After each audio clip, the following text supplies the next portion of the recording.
Hello दोस्तों, very good morning to all of you. Hope आप सब बढ़िया मस्त मज़े में हैं। जो लास्ट वीडियो था वो वीडियो यहीं पे स्टॉप हुआ था फ्रेंड्स। मैं यहीं से आगे बढ़ रहा हूँ। से नोटिफिकेशंस वाले अपने वैल्यूएशन थे, तो मैं इसमें आपको बता रहा था कि if you remember the provision of 15.5, तो उसमें हमने पढ़ा था कि सेंट्रल गवर्नमेंट के पास एक पावर है जो उन्होंने ऑलरेडी अपने हाथ में रिजर्व की है कि फ्यूचर में हम किसी भी supply for any supply of whether of goods और सर्विस और बोथ, हम स्पेशल वैल्यूएशन रूल्स मतलब we can prepare special valuation rules instead of rules which are right now applicable. जो रूल्स अभी जो चल रहे हैं वो रूल्स नहीं अप्लाई होते हैं होंगे वहाँ पे। हमारी तरफ से स्पेशल वैल्यूएशन रूल्स हैं फॉर देम, तो वो उन्होंने बोला है यहाँ पे, है ना। जैसे जैसे रूल 27, 28 और जो ये प्रोविजंस है वो सब अप्लाई नहीं होने वाले। Special valuation rules will be applied over here, जो उन्होंने 15.5 में अपने लिए पावर रिजर्व में की है। तो उसी में ध्यान में रखते हुए इन्होंने दो सर्विसेज के लिए स्पेशल वैल्यूएशन रूल्स बोला है। नंबर वन देखो, सबसे पहली चीज आती है दोस्तों, कंस्ट्रक्शन ऑफ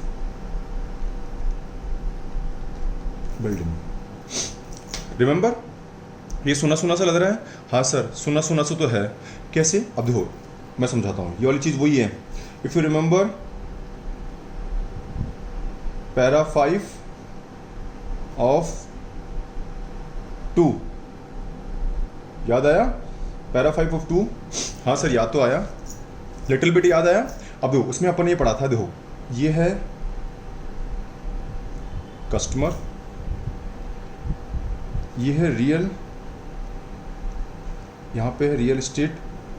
कोई प्रोजेक्ट चल रहा है जिसमें जो पर्सन होता है उसे बोलते हैं अपन प्रमोटर, जो चलाता है, डेवलपर, प्रमोटर जो भी है, ठीक है। वो बिल्डिंग्स बना रहे हैं, है ना। अब कस्टमर से उन्होंने एडवांस ले लिया, याद आया? एडवांस ले लिया, ठीक है। एडवांस लिया, फिर कंस्ट्रक्शन दिया, ये पहला स्टेप, दूसरा, और फिर ये इन्होंने से ट्रांसफर कर दिया, ठीक है, ऑन बैलेंस पेमेंट। अब लॉ यहां बोलता है, और एडवांस इन्होंने लिया है बिफोर कंप्लीशन सर्टिफिकेट। जो बना रहा है इंजीनियर, उससे कंप्लीशन से पहले ही कस्टमर से उन्होंने एडवांस लिया प्रमोटर ने, और प्रमोटर ने फिर बिल्डिंग्स बनाई और उसको फिर ट्रांसफर करा अपने कस्टमर्स को, है ना। तो अब पॉइंट ये है, यहाँ पे आप सेल ऑफ बिल्डिंग तो है ही नहीं, यहां तो आप दे रहे हो कंस्ट्रक्शन सर्विसेज। तो यहां पे जो वैल्यू होती है, वैल्यू फॉर जीएसटी, वो आने वाली है 2/3, ये ध्यान देना, 2/3 ऑफ सेल्स कंसिडरेशन। जितने में डील हुई थी आपकी कस्टमर के साथ, कि आपने बोला था ना, इस टाइम ही बोला था आपने कि भैया 10 पेटी में आपको फ्लैट मिल जाएगा, और अभी 20% एडवांस दे दीजिए, बाकी पैसा लास्ट में दे देना। तो 2/3 ऑफ दी सेल्स कंसिडरेशन आपकी वैल्यू हो, और उस पर फिर देना है आपको जीएसटी। अच्छा, 2/3 क्यों लिया? बड़ा सिंपल है, पूरा 100% इसने लेते तो सर्टेन पोर्शन खाली भी रहता है, जरूरी नहीं है पूरे पे ही होता। 2/3 में देखो, 2/3 में दो चीजें शामिल होती है, एक तो मटेरियल होता है और साथ में लेबर इन्वॉल्व होता है। और 2/3 के बजाय 1/3 इसलिए नहीं लिया इन्होंने, क्योंकि सर्टेन पोर्शन खाली भी रहता है, थोड़ा सा प्रॉफिट मार्जिन भी होता है हमारा, तो वो सब ध्यान में रखते हुए इन्होंने, देखो वैसे भी जीएसटी दो चीज़ों पे चार्ज होता है, गुड्स पे या फिर सर्विसेज पे। तो ये माना जाता है जो भी आपकी कॉस्ट है प्रोजेक्ट की उसमें 2/3 ही होता है, बाकी सब एक्स्ट्रा चीज़ें तो जैसे आपका प्रॉफिट भी होता है ना, थोड़ा बहुत पोर्शन खाली भी पड़ा रहता है, छोड़ना पड़ता है ना for the gardens and wall all सब चीज़ों के लिए, 2 व्हीलर्स के लिए, 4 व्हीलर्स के लिए space you have to left certain space, है ना। तो वो चीज़ है, तो इसमें मटीरियल लेबर इसमें वो 1/3 इन्होंने इन चीज़ का लिया हुआ, इन्होंने 1/3 इन्होंने यहाँ से हटा देता हूँ, 1/3 इनका छोड़ दिया इन्होंने 1/3 और 2/3 इन्होंने लेबर प्लस मटेरियल लिया है। तो आपको you have to remember this कि हम 2/3 लेने वाले हैं, 2/3 लेने वाले ऑफ दी सेल्स कंसिडरेशन। ये स्पेशल वैल्यूएशन रूल्स है फॉर दी कंस्ट्रक्शन सर्विसेज जो अपन ने पैरा 5 शेड्यूल 2 में पढ़ी थी। डन। अच्छा चलो ये तो हुआ पूरा अपना। अब इसमें वन मोर सर्विस लेफ्ट और वो है ओशियन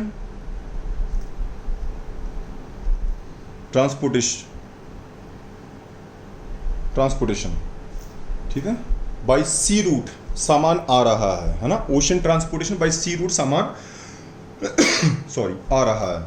अब देखो इसमें होता ऐसा है, जैसे सपोज ये यूएसए, ये इंडिया, यहां से यहां पे ऑर्डर प्लेस हुआ, ठीक है, और फिर हाँ फिर सामान इंडिया में आने वाला है। एक मिनट यहाँ हटा देते हैं अपन इसको, यहाँ पे ऑर्डर पर, तो यहाँ पे बैठा है हमारा एक्सपोर्टर, सही है, और यहाँ है हमारा इंपोर्टर। अब सामान यहाँ पे इंडिया में डिलीवर करना है, डिलीवर टू पोर्ट, ठीक है, इंडिया में डिलीवर करना है। डिलीवर कैसे होगा? For the delivery shipping company hire होती है। कौन हायर करता है? ये एक्सपोर्टर, और ये शिपिंग कंपनी फिर ये सामान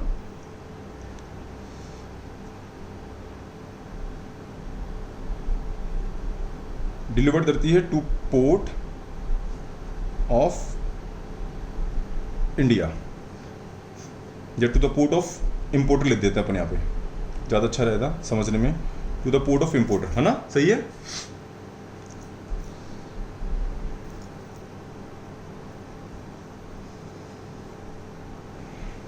डन। यहाँ पे ऑर्डर प्लेस हुआ, एक्सपोर्टर तब सामान भेजना है, यहाँ पे डिलीवर टू बी बोला मैंने, फिर उसने एक शिपिंग कंपनी हायर की है और उस शिपिंग कंपनी ने सामान डिलीवर करना है to the port of importer. जहाँ पे इंपोर्टर है मुंबई में है तो मुंबई में, चेन्नई में तो चेन्नई में, अहमदाबाद में तो अहमदाबाद में, जहाँ भी सी पोर्ट है, ओशन ट्रांसपोर्टेशन जहाँ पे सी पोर्ट है वहीं जाने वाला है। रेलवेज या एयरवेज या बाई रोड की बात नहीं हो रही है यहाँ पे। सबसे पहली बात तो यहाँ पे ध्यान रखना ओशन ट्रांसपोर्टेशन की बात हो रही है ना। तो अब सुनो, अब पॉइंट ये है यहाँ पे, अब वैल्यू कैसे डिटरमाइन करेंगे? Value for GST. तो मैं इसको बताता हूँ, चार्ट कितना बन गया अब से हो। हमारा सबसे पहला डाउट ऐसे समझाता हूँ, चार्ट बिना चार्ट पढ़े। सबसे पहला डाउट आता है सर यहाँ पे सप्लायर कौन है? ऑब्वियस सी बात है, सप्लायर इज शिपिंग कंपनी। सबसे पहला डाउट सही है सर। दूसरा डाउट, रेसिपेंट कौन है? रेसिपेंट तो है exporter in USA as he hired the shipping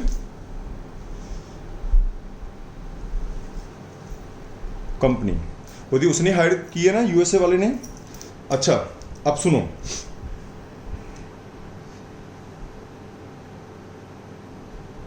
अब तीसरा है why GST is chargeable in India. Sir जब सप्लायर इंडिया में नहीं है ऑफ यूएसए, रेसिपेंट इंडिया में नहीं है, तो जीएसटी क्यों चार्ज हुए इंडिया में? सही है, डाउट ये बनता why GST chargeable in India, since GST is based on principle of destination. और जीएसटी प्रिंसिपल ऑफ डेस्टिनेशन पे है, तो जहां पे चीजें यूज में ली जाती है वहां जीएसटी चार्ज होता है, ये रीजन रहा। अच्छा सर, तो सर फिर लाइबिलिटी किस पे आई थी? Then who is liable? Importer in India as deemed recipient. Importer तो इंडिया में माना जाता है डीम्ड रेसिपिएंट। अच्छा जी सर, इंपोर्टर ही है। नेचर आईजीएसटी होती, ये one nation to another nation हो रहा है, जैसे one state to another nation state होता है, एज ए रिजल्ट ये इंटरेस्टेड माना जाता है इसे। और ये चीज आपके सीजीएसटी में नहीं है, it is defined under the IGST chapter. But ये वन स्टेट, जैसे one state to another state होता है ना फ्रेंड्स, वैसे one nation to another nation हो रहा है, इसलिए नेचर है आईजीएसटी। अच्छा सर, चलो सप्लायर समझ में आया, रेसिपिएंट समझ आया, जीएसटी इंडिया में क्यों चार्जेबल है? प्रिंसिपल ऑफ डेस्टिनेशन की वजह से, लाइबल इंपोर्टर। अच्छा,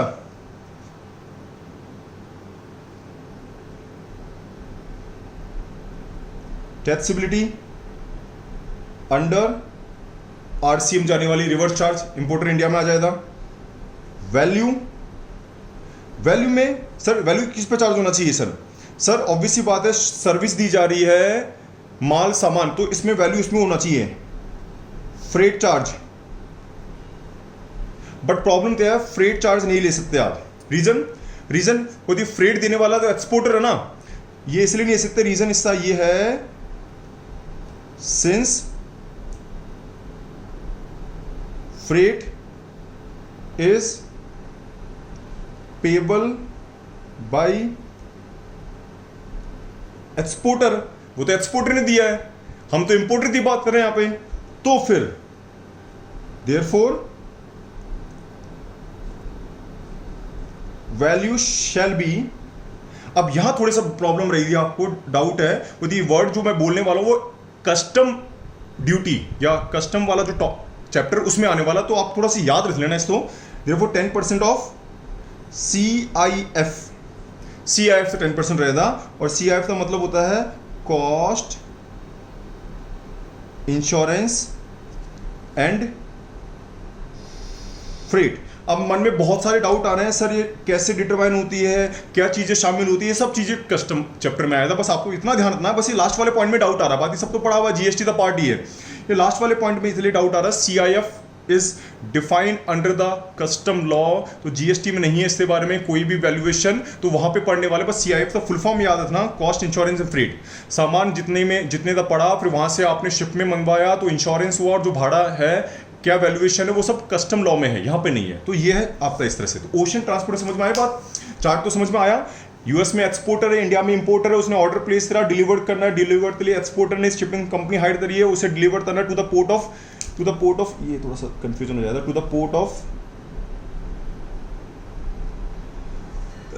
इंपोर्टर। अब हमारे डाउट्स बहुत आ रहे हैं, सप्लायर तो होना, शिपिंग कंपनी ऑब्वियसली बात है, रेसिपिएंट कौन है, एक्सपोर्टर इंडिया यूएस में होती, उसने ही हायर की है।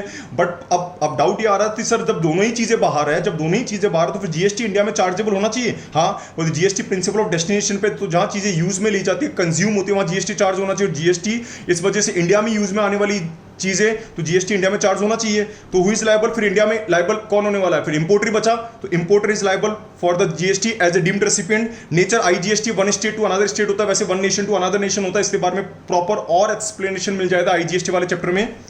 बट थोड़ा सा अपन अगर कॉमन सेंस अप्लाई करें तो हमारे सामने चीज आती है टैक्सेबिलिटी। ऑब्वियसली बात है, जब सप्लायर लायबल नहीं तो रेसिपिएंट बोला आपने, तो रेसिपिएंट का मतलब आरसीएम लायबल होने वाला है। वैल्यू में सर वैसे तो फ्रेट चार्जेस होना चाहिए, तो ये सामान ट्रांसपोर्ट हो रहा है, तो यहाँ पे ट्रांसपोर्टेशन के लिए शिपिंग कंपनी भाड़ा लेती है, बट भाड़ा इंपोर्टर ने दिया, भाड़ा तो एक्सपोर्टर ने दिया, तो वो भाड़ा भी नहीं ले सकते। तो यहाँ पे वैल्यूएशन इन्होंने ये बोला है, ये valuation shell be 10% of the CIF माना जाता है, 10%, है ना। ये है दोस्तों इस तरह से। तो हियर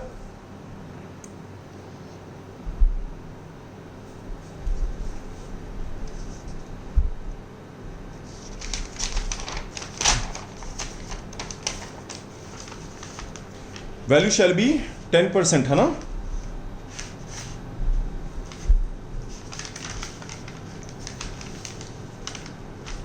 ये दोस्तों ये लीजिए, शायद थोड़ी सी प्रॉब्लम आई थी, ये लीजिए। Value shall be, freight charge नहीं ले सकते अपन, reason since the freight is payable by the exporter therefore value shall be 10% of CIF, cost insurance and freight का 10% लिया अपन ने। डन है। अच्छा, तो यहाँ पे तो ये चैप्टर पूरा होता है। Now this chapter is over, value of taxable supply we have completed. तो एक बार अपन रिवाइज करें इस चैप्टर तो पूरा अच्छे से। 15.1 हमने शुरुआत की थी। 15.1 बोलता है TV, it deals with TV, है ना। ट्रांजैक्शन वैल्यू बोलता है ये। टीवी वो वैल्यू होती है जो तभी अडॉप्ट होती है फॉर द वैल्यूएशन जब दो चीजें पूरी हो, सप्लायर एंड रेसिपिएंट रिलेटेड नहीं होनी चाहिए, दूसरी चीज प्राइस सोल कंसिडरेशन होनी चाहिए, मतलब इन्हें इंडिविजुअल फॉर्म में मिले, प्राइस के अलावा कोई नॉन मॉनिटरी चीज नहीं मिलनी चाहिए, हमें मनी फॉर्म में मिलनी चाहिए प्राइस। फिर अपन चलते हैं 15.2 में। 15.2 बोलता है जो 15.1 में जो आपने वैल्यू डिटरमाइन की है उसमें कुछ इंक्लूजन्स होते हैं, कुछ चीजें जोड़नी है, इफ नॉट एडेड। अब इसमें पहला पॉइंट, ए पॉइंट, वो ये बोलता है 15.2 में, a point, all taxes other than GST मतलब CGST, SGST, IGST, UGST और सेस सब छोड़ देना आप, other than GST all taxes should be added. ठीक है सर, प्रोवाइडेड सप्लायर ने उसे सेपरेटली बिल में बताया है, मल्टीपल चॉइस के हिसाब से, बट अगर नहीं भी बताया या बताए कोई मतलब नहीं है, वो वैसे भी बिल में एडिड होता है प्राइस में वैसे, बट ठीक है मल्टीपल चॉइस के हिसाब से आप ध्यान रखना, it should be separately shown in the invoice. B point बोल रहा है कोई भी ऐसा पेमेंट जो देना था सप्लायर बट दिया रेसिपिएंट ने, और वो जो प्राइस में शामिल नहीं है, वो जो सामान है उसकी प्राइस में शामिल नहीं है, शामिल है ऑलरेडी, तो फिर तो मतलब ही नहीं जोड़ने था, फिर डबल बार थोड़ी जोड़ने वाले। अगर जो मैंने प्राइस बताई 20 रुपए, अगर उसमें ही वो सब चीज शामिल है तो ठीक है। हाँ, 20 से अलावा अगर कोई चीज और दी जा रही है तो वो आप जोड़ना, सप्लायर, है ना। कोई भी पेमेंट जो सप्लायर लाइबल था बट रेसिपिएंट ने दिया है, and not including in the value of, मतलब in the price of supply the price में जो सामान आप दे रहे हो उसी प्राइस में शामिल नहीं था वो, ये भी ध्यान रखना।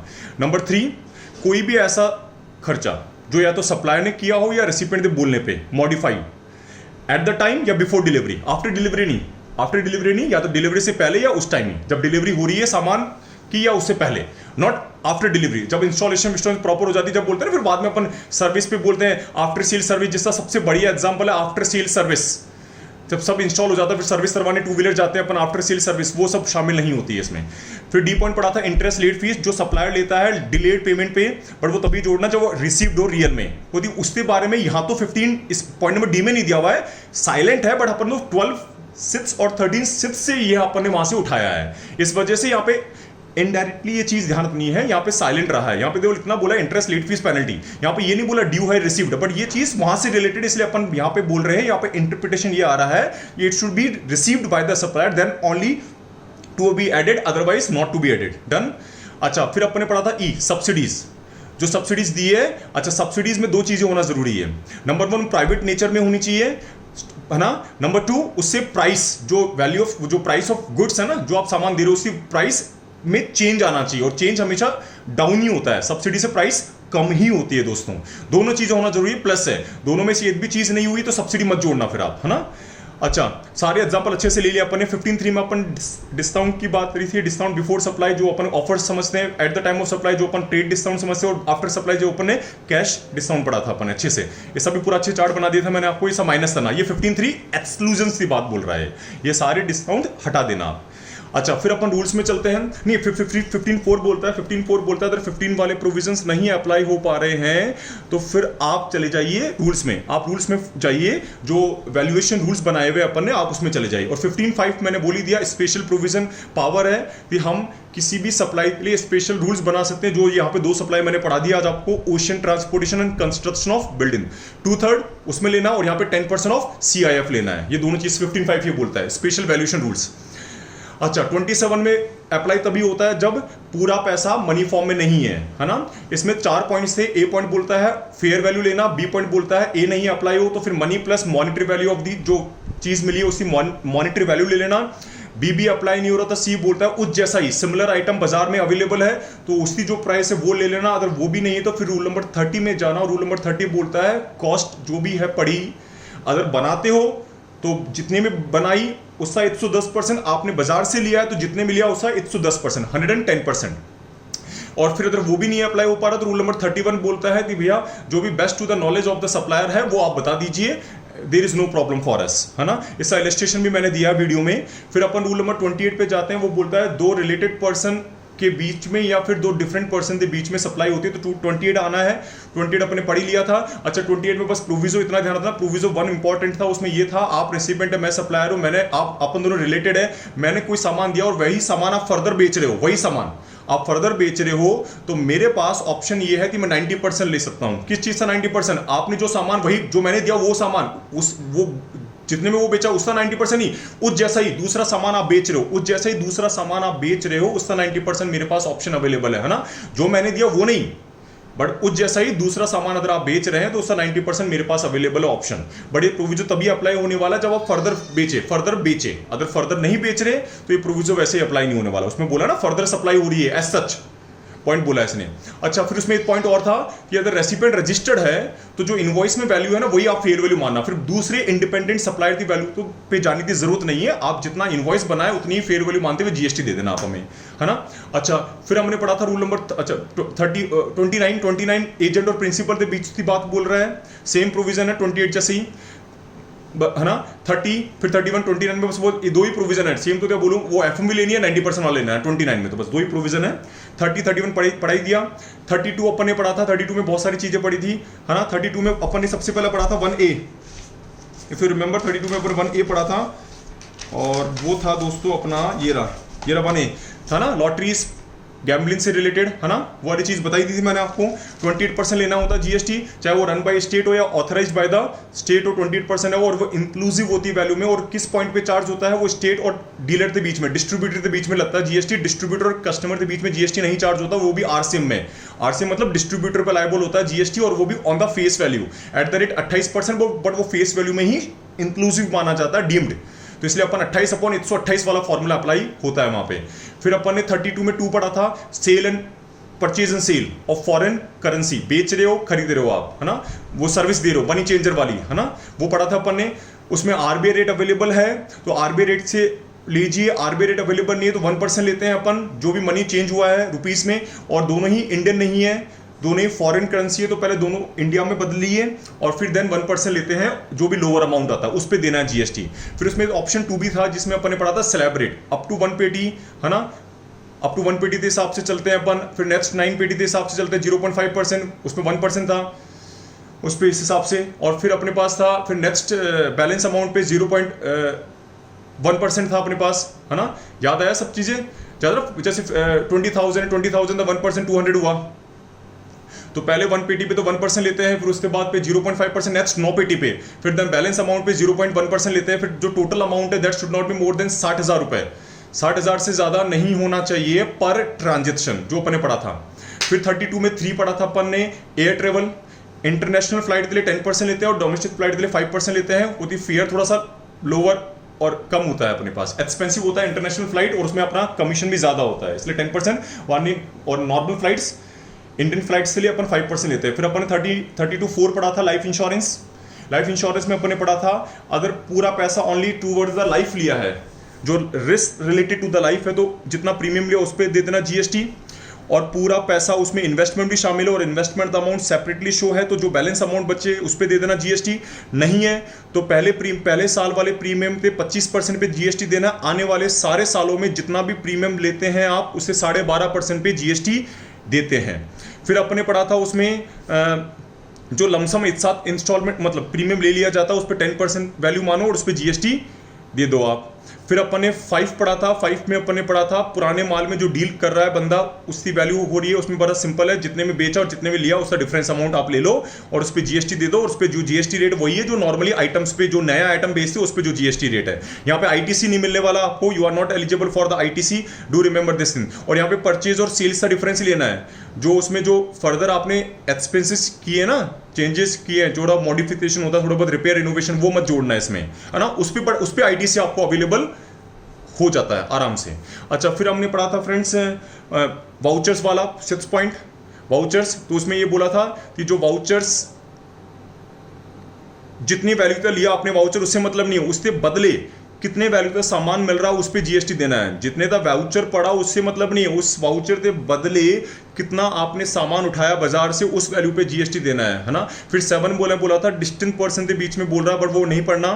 फिर अपन ने पढ़ना था 33 प्योर एजेंट। प्योर एजेंट मैंने बता ही दिया था, प्योर एजेंट वही बंदा होता है जो रेसिपेंट ने ऑथराइज किया हो, बिल में उतना ही अमाउंट लिया हो जितना रियल में उसने थर्ड पार्टी को दिया है, कोई प्रॉफिट मार्जिन नहीं लिया हो, सेपरेटली शो किया हो बिल में, है ना। और वो जो थर्ड पार्टी से जो सर्विस दे रहा है उससे उसका कोई लेना देना नहीं है, और उसने ना उसे अपने पर्सनल यूज में लिया है। तो जितना भी प्योर एजेंट के रूप में उसने सर्विस दी उस वैल्यू में नहीं शामिल होता है, उस पर जीएसटी अलग से नहीं देना है आपको, है ना। फिर अपने पढ़ा था 33 हुआ, 34 अपन ने पढ़ा था। 34 और 32 में डिफरेंस बता दिया। 34 ओनली एप्लीकेबिलिटी की बात बोल रहा है। अगर बाहर से सामान इंपोर्ट होता है इंडिया में, तो जब बाहर से सामान इंपोर्ट होता है तो वो डॉलर्स में होता है, तो उस डॉलर्स को हमें रुपीस में बदलना पड़ता है। रीजन जीएसटी रुपीस पे चार्ज होता है, तो इसलिए हमें कौन सी रेट यूज में ले वो बताया इन्होंने। कौन सी रेट, तो गुड्स में इन्होंने तो सीबीआईसी वाली रेट बोली और सर्विस में GAAP वाली रेट बोली इन्होंने, है ना। यहाँ पे सेल और परचेज नहीं हो रहा है, यहाँ तो बस सिंपल कन्वर्जन हो रहा है इस तरह से, है ना। कन्वर्जन हो रहा है जब डॉलर से रुपीस में बदला जाता है, ये चीज बोल रहा है वो। फिर अपन ने पढ़ा था 34 हुआ। फिर 35 अपन ने पढ़ा था GST always deem to be inclusive in the value of supply until and unless otherwise not provided. Done. तो बस ये रहा चैप्टर, यहाँ पे चैप्टर अपना समाप्त होता है। We will move to the next chapter. अपन आने वाली वीडियो में दूसरा चैप्टर पढ़ने वाले हैं, ठीक है, मिक्स्ड एंड कॉम्पोजिट सप्लाई। ये ट्राई करेंगे इस हिसाब से, है ना। डन दोस्तों, चलिए बाय दोस्तों, have a nice day friends. और डू रिमेंबर प्रॉपर आप समरी नोट्स बना लेना। वैसे मैं समरी नोट्स भेज रहा हूं आपको time to time, but please ये चैप्टर्स, पुराने वाले चैप्टर्स को भी रिवाइज कीजिएगा अच्छे से, छोड़ना मत, है ना। ये नया ये मत सोचना कि वैल्यू पूरा हुआ तो आने वाले चैप्टर्स को ही पढ़ना है। पुराने वाले चैप्टर जो लैवी है, टॉस है, इन सबको भी एवरीडे 15-15 मिनट देते रहना, प्लीज रिवाइज। डन। चलिए बाय दोस्तों, bye bye friends, have a nice day friends.